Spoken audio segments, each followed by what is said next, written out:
You ask Tiger to solve. This deals with linear equations with one unknown. The final result is x equals 9/4.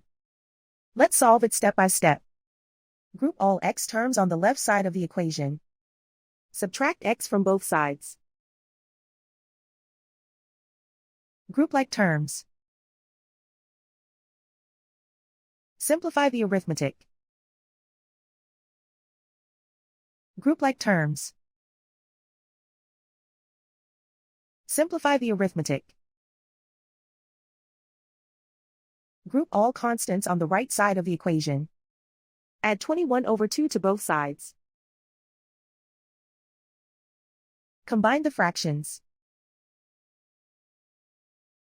Combine the numerators.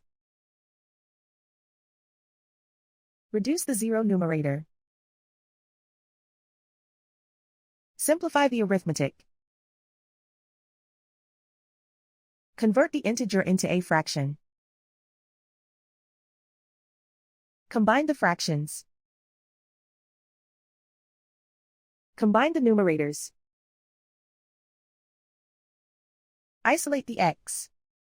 Divide both sides by 2. Simplify the fraction. Simplify the arithmetic.